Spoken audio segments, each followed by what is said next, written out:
এগিয়ে বাংলা, যারা ভাবেন যে এটা শুধুমাত্র একটা রাজনৈতিক স্লোগান, তারা ভুল ভাবেন।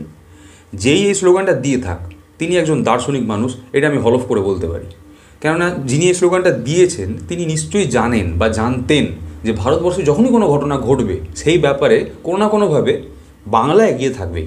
এই যেমন ধরুন ইলেকট্রাল বন্ডের ক্ষেত্রে একটা অবৈধ সাংবিধানিক পদ্ধতিতে, মানে সংবিধানকে বুড়ো আঙুল দেখিয়ে আর কি ইলেকট্রাল বন্ড আনা হয়েছিল নির্বাচনে লড়ার জন্য। যে চাঁদার প্রয়োজন, সেই চাঁদা জড় করার জন্য, সেটার হাটে হাঁড়ি ভেঙে গেছে।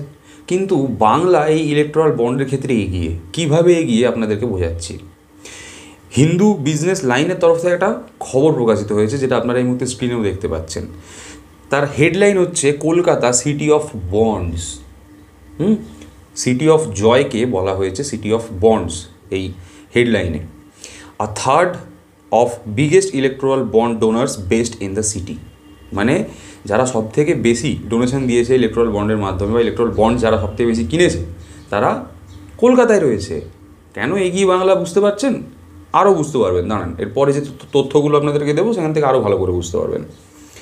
টোটাল 16টা কোম্পানি রয়েছে কলকাতা বেস্ট, 16টা কোম্পানি যারা ইলেকট্রাল বন্ড কিনেছে। এবং টোটাল ইলেকট্রাল বন্ড কেনা হয়েছে যেটা হচ্ছে 2019 থেকে 2024 অবধি, মানে যেটা হিসেব দিয়েছে state bank of India election কমিশনকে, সেই হিসেব অনুযায়ী 7,834টা, মানে এটা বন্ডের সংখ্যা 7,834। এবং তার টোটাল অ্যামাউন্টটা কত? অ্যামাউন্টটা হচ্ছে 3,333.8 কোটি।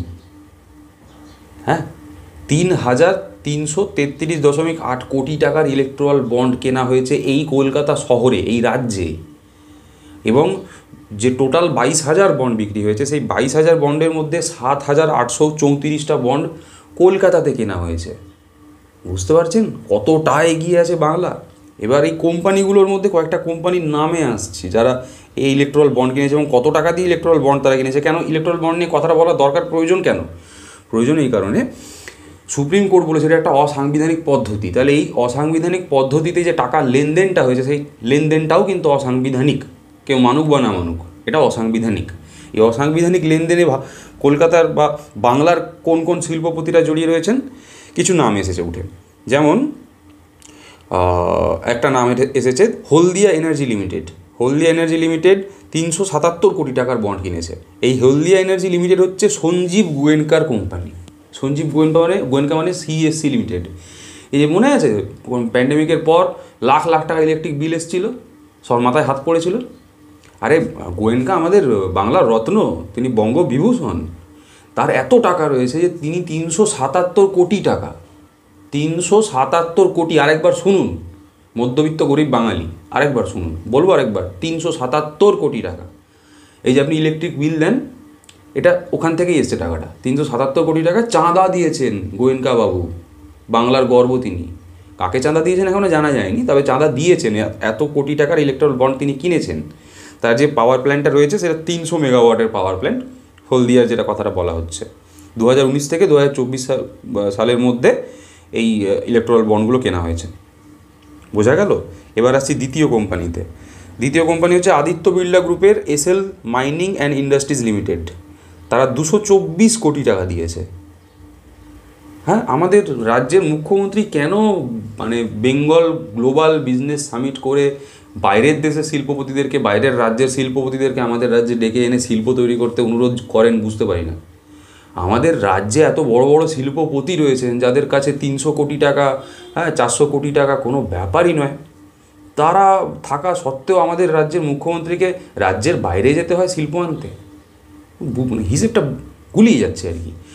হিসেব গোলাচ্ছে তো আপনার সাধারণ মানুষের, কিন্তু এটা কি আদেও হিসেব গোলানো ব্যাপার নাকি জোর করে গোলানো হচ্ছে? এটা খেলা হচ্ছে। 3 নম্বর ব্যক্তিকে তার কথা শুনলে চমকে যাবেন। এটা নিয়ে আমরা একটা আলাদা ভিডিও করেছিলাম, সেখানে বলেছিলাম যে মদনলালকে সবার চেনা উচিত। তো তৃতীয় নাম হচ্ছে কেভেন্টার্স গ্রুপ। কেভেন্টার্স গ্রুপের তরফ থেকে 600 কোটি টাকার বন্ড কেনা হয়েছে। 600 কোটি টাকার। এবার এদের 3টে কোম্পানি রয়েছে, আগের ভিডিওতে আপনাদেরকে বলেছি, 3টে কোম্পানি একসাথে মিলে 600 কোটি টাকার বন্ড কিনেছে। Keventers infra food park infra private limited something কিছু একটা, মদনলাল আর এমকেজি এন্টারপ্রাইজেস লিমিটেড।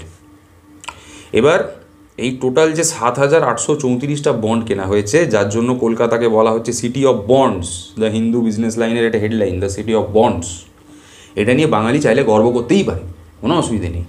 হ্যাঁ, বাংলার গর্ব তো এটা। একটা অসাংবিধানিক পদ্ধতি অবলম্বন করে ভোটে লড়ার জন্য চাঁদা জোগাড় করা হয়েছে, চাঁদা আদায় করা হয়েছে, হ্যাঁ, এক্সটর্শন করা হয়েছে, এবং সেখানে বাংলা 1 নম্বরে এগিয়ে বাংলা। আর বাংলায় যারা এই মুহূর্তে শাসক দল, যারা ক্ষমতায় রয়েছে, সরকার চালাচ্ছে, তারা আবার দাবি করে যে তারা দিল্লির সরকারের দুর্নীতির বিরুদ্ধে লড়ছে। এইটা হচ্ছে লড়ার মানে প্রমাণ, উদাহরণ। মাঝে মাঝে কিছু পলিটিক্যাল পার্টি বলে, ওরা তো টুকরে টুকরে গ্যাংয়ের মেম্বার, ওরা বলে আর কি যে সেটিং আছে টিএমসি বিজেপির মধ্যে। একটা নিয়ম, একটা পদ্ধতি বিজেপি আনছে কেন্দ্রে, এবং সেখান থেকে বিজেপি নিজে বেনিফিটেড হচ্ছে, এবং সেই পদ্ধতিটাতে যে ইলেকট্রাল বন্ড কেনা হয়েছে, সেই পদ্ধতিতে সেখানে বাংলা 1 নম্বরে, কলকাতাতে আমাদের টপ করেছে, 2 নম্বরে আছে মুম্বাই, 3 নম্বরে রয়েছে হায়দ্রাবাদ। বাংলা সবাইকে ছাপিয়ে গেছে।